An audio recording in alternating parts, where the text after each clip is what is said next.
Ladies and gentlemen, welcome to this episode of my tutorial video channel. The subject of this video is economics and the topic is Engel'S curve.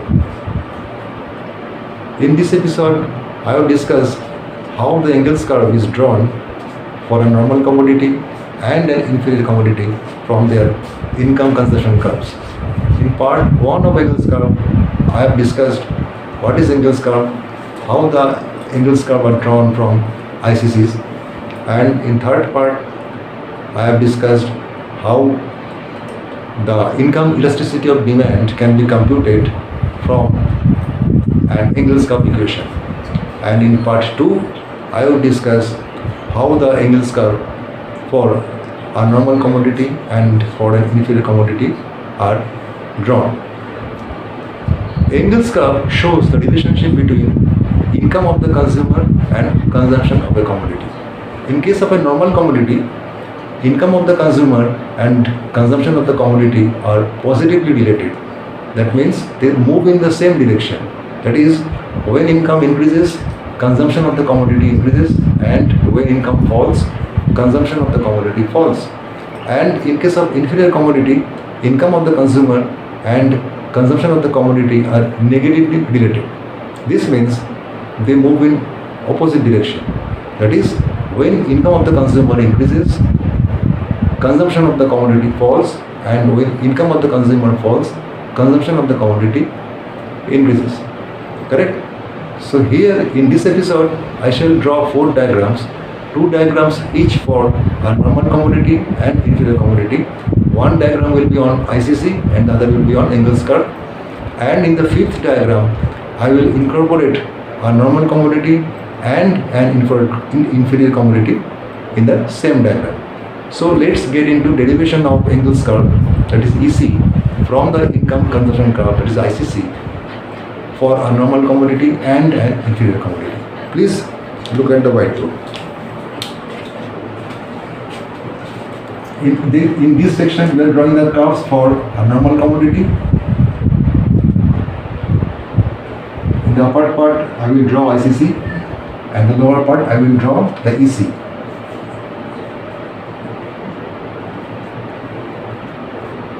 In drawing ICC, we measure consumption of X on X-axis and consumption of Y on Y-axis.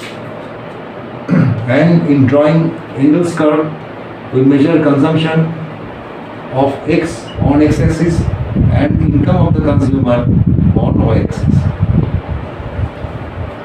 Let these be the 3 successively higher budget lines.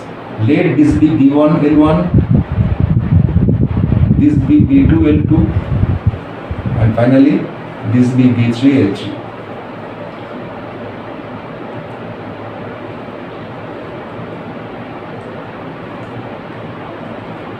These are the 3 successively higher indifference curves corresponding to the successively higher budget lines. That is IC1, IC2 and IC3 are successively higher indifference curves. So the consumer is in equilibrium initially at this point, that is at the point of tendency between B1, L1 and IC1, and he is consuming OX1 units of X. As his income increases, the budget line shifts from B1 L1 to B2 L2, and the consumer reaches a new equilibrium, a new indifference curve IC2 and new point of tendency. Say this is a point of tendency between IC2 and B2 L2. Now the consumer consumes OX2 units of X.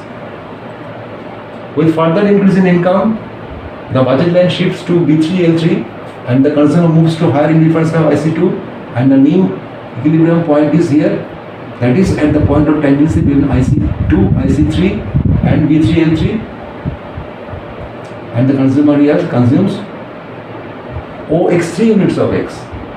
Now if we join these 3 points, we get ICC, that is income consumption curve, which traces the consumption pattern of the consumer of two commodities when his or her income increases.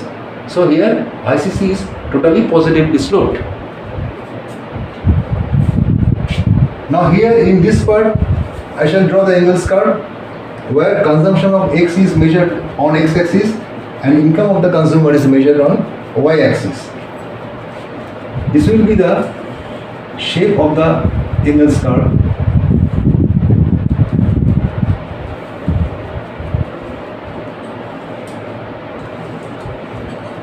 Say this is Y1, income level 1, this is Y2, Y3. These income levels correspond to the budget lines B1L1, B2L2 and B3L3. That is OY1, OY2 and OY3 correspond to the higher budget lines B1L1, B2L2 and B3L3 respectively.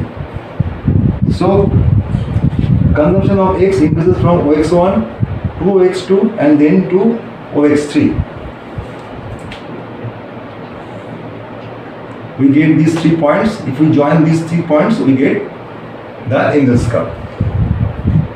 Right? So I have drawn the ICC and EC of a normal commodity. Here I will draw the same things for an inferior commodity.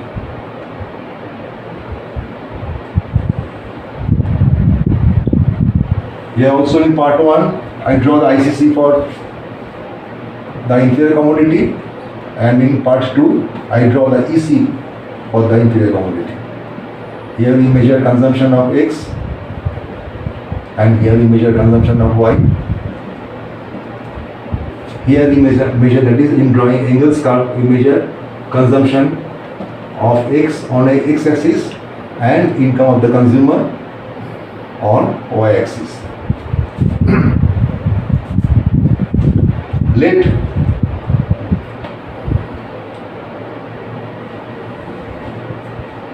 P1L1, P2L2 and P3L3 are 3 successively higher price lines or budget lines of the consumer. Say this is IC1,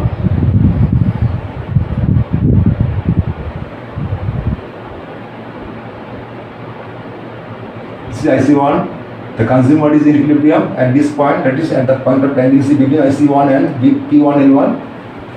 P1L1 is the initial price line and IC1 is the initial indifference curve. So the consumer is in equilibrium at this point. Now as his income increases, the price line P1L1 parallelly shifts right over to P2L2 and the consumer moves to a higher indifference curve IC2 and a higher point of tendency here, and ultimately with further increase in income the consumer moves to higher price line P3L3 and higher indifference curve IC3, and this is the higher point of tendency, that is higher point of equilibrium of the consumer. Now you can see here the consumer is consuming OX1 units of X. As his income increases from P1L1 to P2L2, the consumer is purchasing how much? OX2 units of X. That is, his consumption has increased from OX1 to OX2. But with further increase in income, that is when the budget line or price line shifts from P2L2 to P3L3, he purchases less of X. Say this is X3. Right? So beyond the budget line P2L2, the consumer's purchase of commodity X falls. If we join these 3 points, we will get a curve like this. This is income consumption curve of the inferior good. The ICC first moves upward, then takes a left turn That is, it is bent backward beyond budget line P2 L2. When his income is, the budget line is P3 L3 or price line is P3 L3, he is consuming less of that commodity. Now in this section, I shall draw the Engel'S curve for the inferior commodity.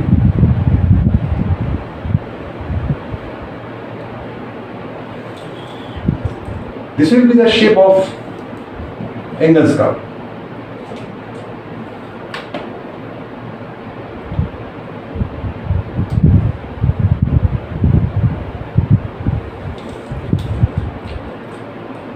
Initially, the consumer is consuming OX1.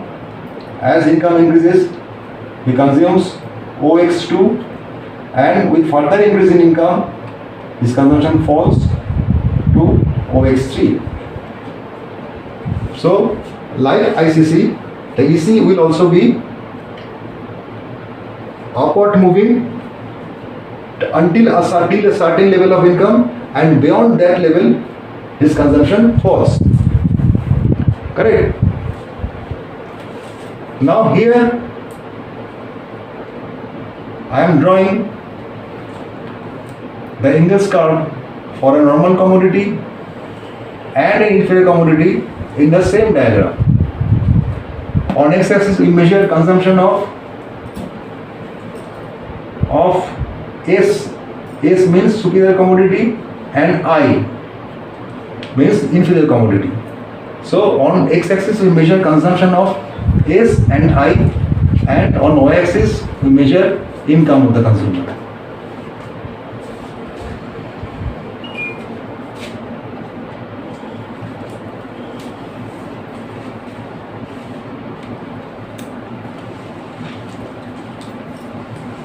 Say Y1 is the income of the consumer initially, and these are two commodities. This is superior commodity S, and this is inferior commodity I. With OY income, the consumer is consuming S1 of superior commodity and I1 of inferior commodity. With further increase in income,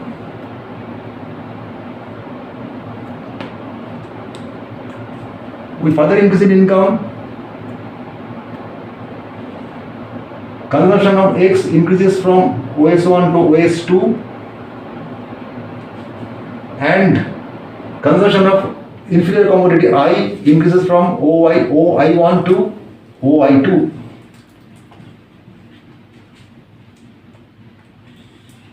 Now with further increase in income,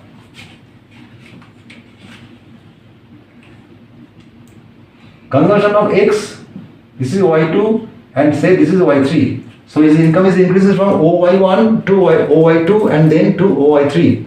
When his income is OY1, he is consuming OS1 of the superior commodity and OI1 of the inferior commodity.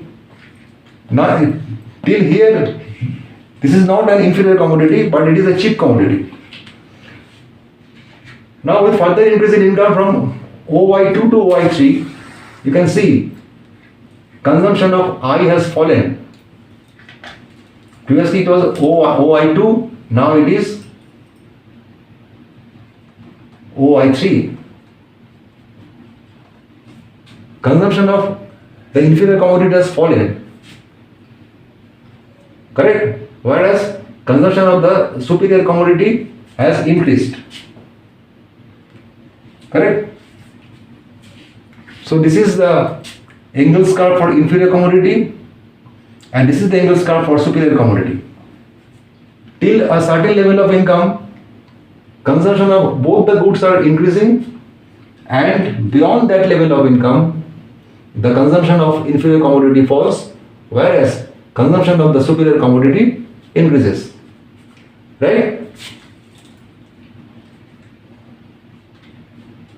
So this is the Engel'S curve for a normal commodity and an inferior commodity in same diagram. Beyond a certain level of rise in income, one commodity becomes inferior to the consumer, and the consumer has more disposable income to spend on the superior commodity, so he or she consumes less of the inferior commodity and more of the superior commodity. So consumption of the inferior commodity falls and consumption of the superior commodity increases. Okay. So far so good. I think this is enough for this video. I hope this is well understood by you.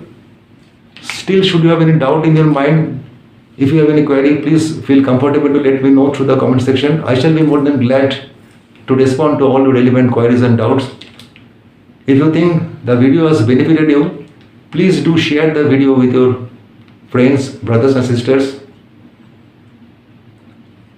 And finally, thank you very much for watching this video. Stay well and goodbye.